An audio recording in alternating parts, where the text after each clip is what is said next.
What did you find out about your friend's sex life that actually shocked you? In high school, a classmate of mine was bragging one day about losing his virginity to a lady in our community who happened to be the mother to a girl a grade above us. We all called bullet and asked why he'd make something like that up, cause not only is it not believable, it just wasn't even a funny lie.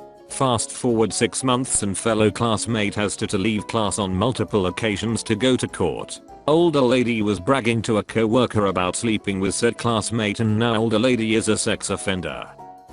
That when house sitting for us, he and his wife fucked in every room of our house and also on my motorcycle. Edit, since you all want details. I found out a few months later when the bastard told me. His wife also mentioned it. The bike was a custom Harley with a wide, low seat. I'm pretty sure they bumped uglies on top while it was on the kickstand.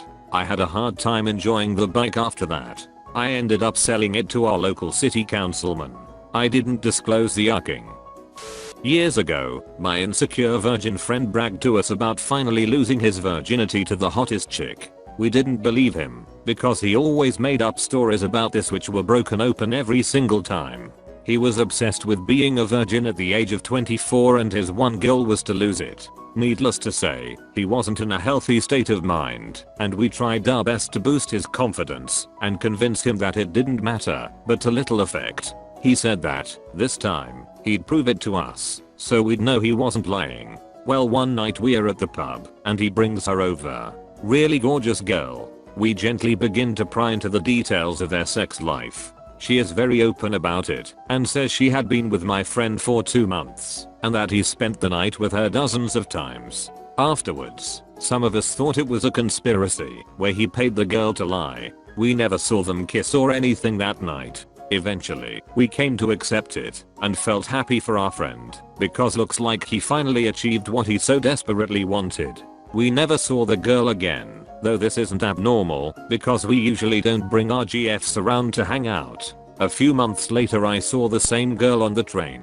I asked how her boyfriend was doing, and she said he's doing good, and left for the Air Force. My virgin friend was still in town, obviously. So I asked, well, what about, virgin friend?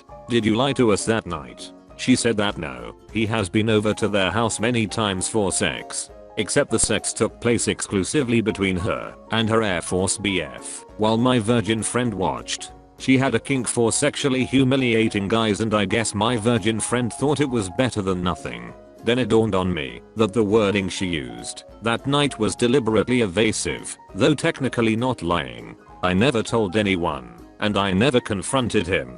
A few months later they broke up, and my virgin friend, years later, still brings up stories about how he used to hit that. But I just play along and keep his secret. My best friend in college got in a pretty kinky sexual relationship with this dude for a while. They'd do BDSM type stuff, none of which is particularly shocking to me, but I remember visiting her apartment and seeing a spoon out randomly in her room, and asked why it was there. She said she loved the taste of his cum so much he'd jerk off onto the spoon and feed it to her while she was tied up. I didn't think she'd ever really shock me, but that one took the cake.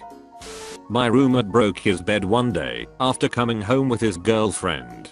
Pretty ordinary so far, that happens, although already quite funny. Then I remembered that I helped him build his bed up when we moved in. Dude's bed has 2 slatted frames. How the hell did they break that? A former friend of mine used to wipe her husband's, but after he'd been to the bathroom. Initially she'd do his washing, and he'd leave stains on his underwear. For her? I'm not sure, and that progressed to some humiliation and her checking him when he got home from work every day. She told me this when we were outside having a cigarette, and I then had to sit across from them both for the longest game of Monopoly. I used to frequent Craigslist back before they banged anything even resembling a dating or hookup ad. I once placed an ad and got a response from a guy on my team at work asking if I wanted to uck his wife. As in bluntly asking, hey buddy, you wanna uck my wife? Your email address is stripped off when using their built-in email system, but the name on your email account comes through. The response was in this guy's name, which is unique, and he included a picture of his wife who I have met. The pic didn't show her face, but she has some visible tattoos, so there is zero doubt it was her. After several years I found out that one of my female friends wore a strap-on and hooked her husband up there, but almost every time they had sex. I don't remember how the topic even came up, but apparently that was just how he liked it, and she was happy to oblige. He said that, when he was 20 he did try it with another man, but didn't really find any enjoyment in it, because he likes playing with tits while getting plowed, so he only likes it when it's coming from a woman wearing a strap-on. Was hanging out with my boyfriend and our friends, who are also a couple. We were having breakfast smoothies. They casually mention that they are going to an orgy in Brooklyn on Saturday and it's a really progressive orgy because all men need to be invited by a woman. I'm like, wow, that's a really interesting system. Internally I'm like, you guys go to orgies? Edit. I just wanna say that you guys are losing it over the word progressive, since apparently that's how all orgies are. This was like 6 months ago. I'm not quoting her adjective for adjective. That was just my takeaway about that rule she described to us. I've never been to a sex club, alright. My best friend uses blowjobs as bribery to an insane degree. I mean, I'm not above a little BJ bribery myself, but she uses it on her husband like several times a day. Wants coffee, but doesn't want to make it. BJ. Doesn't want to clean the dishes. BJ. It's her turn to walk the dogs. BJ. It's kind of hilarious. She's super lazy, but prefers giving him head to doing most chores and apparently it works for him too. She also doesn't want sex as often as he does, so she finds this keeps him happy and she doesn't feel the need to put out as much, all of which I find hilarious. My friend was US Army / Special Forces / Green Beret and would go on regular shadowing dates. He would find people online, mostly on Craigslist, this was in the 2012, and set up random anonymous sex liaisons with people he had never met, spoken with or had even seen. He would show up to an unlocked apartment or house, in the dark without ever seeing or speaking and bail. One day we were playing Xbox, he got an email, said don't unpause it, I gotta go real quick. He left, did the deed, and brought a 6-pack back all within an hour, sat down and kept playing. This happened a few different times and I think about it often. A friend of mine came out as asexual. I had never met anyone who was asexual, so I asked a lot of questions, within his comfort level, about what that meant, and what it's like to be in a relationship. He said he just doesn't have a sex drive, doesn't find anything sexual, doesn't want to be sexual, and is otherwise completely indifferent to sex. He said even though he's had sex, he's felt this way his whole life. He's been with his girlfriend for over 5 years. She is not asexual. She sleeps with other people. He's totally fine with it. He's not interested in progressing the relationship. She's cool with it for now. His biggest thing is that he's scared of how his family would react if they found out, and that they would assume he was just suppressing homosexuality. Turns out even people with no sexuality are still afraid of what others will think of them.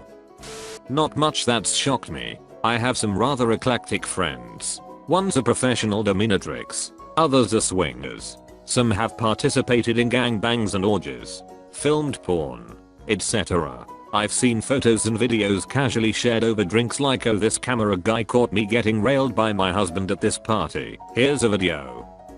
Ooh boy, this is a fun one. So my friend decides to tell our whole group that his now ex-girlfriend asked him what his favorite game was. He said Rainbow Six Siege. She looked it up and asked him who his favorite characters were. He said Mutant Kavira.